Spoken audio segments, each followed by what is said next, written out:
says something. He's like, "What are you talking about?" And he just gets like, like blows a gasket. It's just like, I don't care. No, like. Yo, it's crazy hearing Boruto right now. It's just crazy. I know, it is. So weird. Check my clock, I can't stop. Fuck around, make my 40 pop. Alright, y'all. In this video, I'll talk to the actual Boruto voice actor of the English dub. Of course, we asked her a bunch of stuff. We asked her about the criticism she received for Boruto's voice actor. We asked her about how she got her job and, of course, her day-to-day and some of her background stuff. But, of course, it was a great interview. If you guys want to see the interview in full, the link is going to be in the description down below. And, of course, it's on my podcast channel, the Cloud Ninja Podcast. So, I want to ask this question. This might be like probably one of the most least serious questions of the pod or something like that. But I want to ask, is there any comparisons that you'd have as like a military daughter to like Boruto? Technically in the series he's like a military son because he's the son of a ninja. That's a good question. So my dad, thankfully, he was in the information wing. I forgot. It's been a while. So he didn't get deployed, thankfully. So, but I know like a lot of my friends, their dads did, and I think there definitely is a lot of parallels of like not absentee, because the thing is he's working, like he's trying to provide, he's trying to do good things, but at the same time it is very similar to a military kid upbringing. That was very astute. Yeah, it's hard because the kids don't always understand that their parent is doing something important, something noble, you know, for the greater good. They're just like, my dad's not here. So thankfully I personally did not have to experience that. Like he went on a couple business trips and stuff, but that was the extent of it.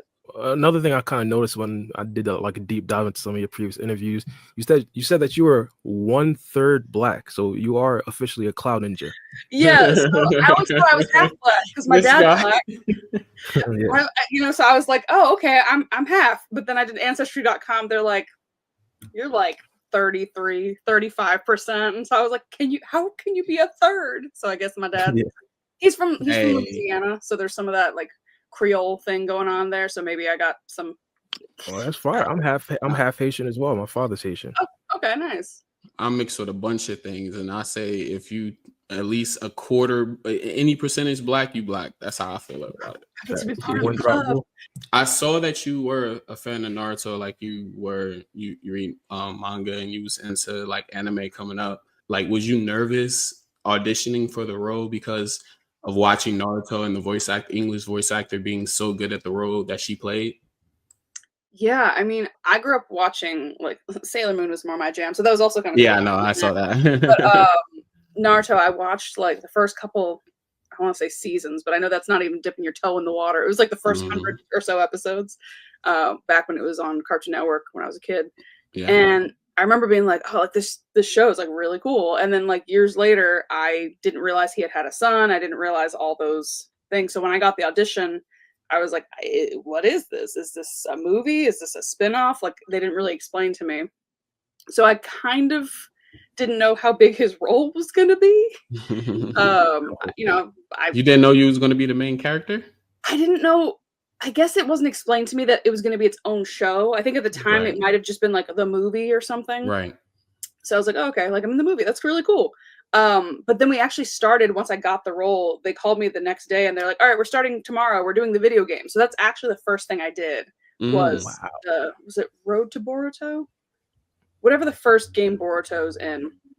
That's the one we did. But it was, once I realized that, yes, it was very like, oh my gosh, like the pressure dawned on me of like, oh, this is like a show that's been running forever, like over a decade, and people grew up with it. They love it. It's like it's like they grew up with Naruto, like he's a childhood friend of theirs, and so there's this sense of like, cool, and my character is always like, Naruto sucks. You're the worst dad.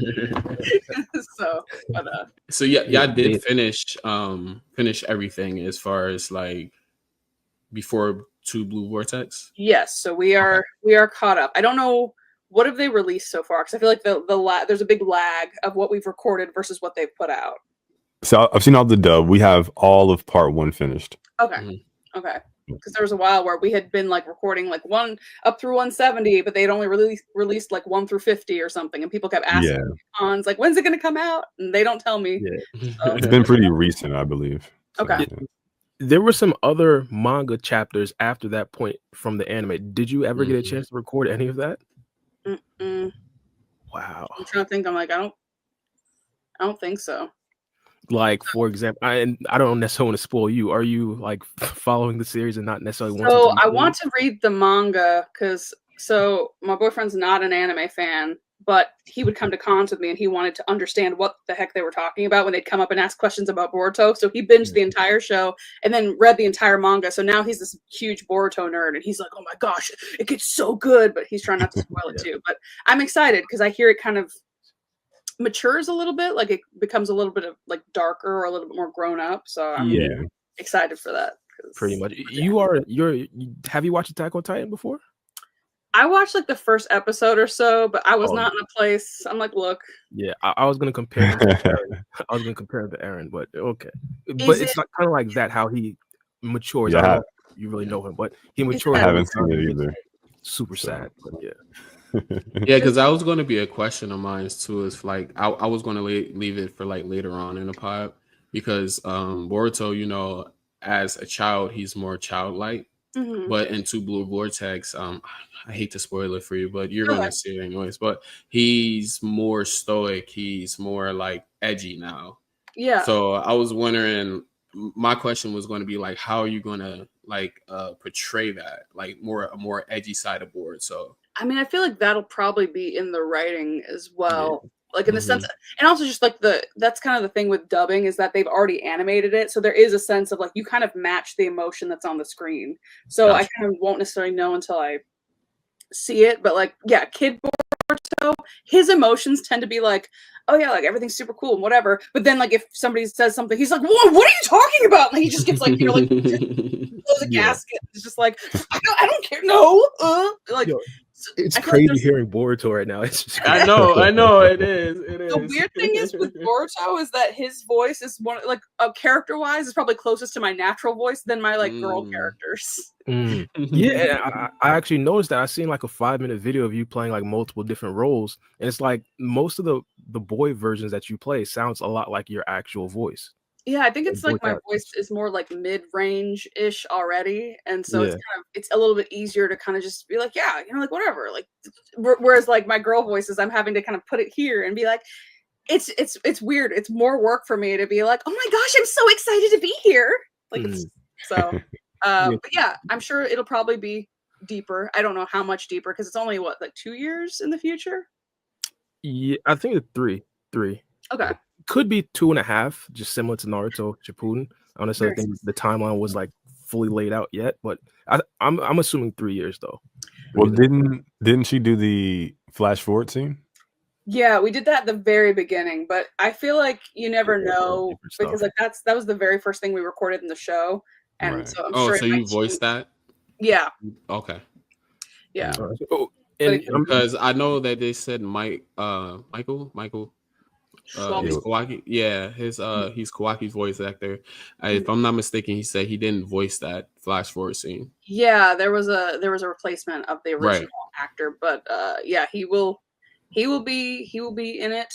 As far as I know, will be in it moving forward. I think it's more to answer your question though, because I feel like I've been kind of skirting it.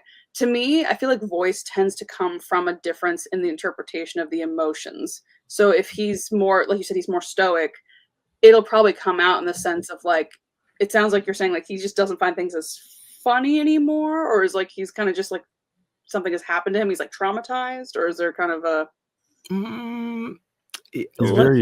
he's very direct and serious. He has like a set path, and nothing else is kind of intervening with that. Like Gohan after he came out of the time chamber, or I forgot what it's called, but in the Cell Saga, Gohan during the Cell Saga. Does Boruto become more of like a turn like Super Saiyan 2? He's kind of like Sasuke and Naruto mixed. Okay. But but he's definitely not like emo or too edgy. But he just like he's very mature. He's very serious. Okay, but he's not just like, oh god, I gotta stay in my room all day. Leave me alone. Yeah, he still has that soft side to him. So we saved that one for Kawaki. Yeah. Okay. It's a knife.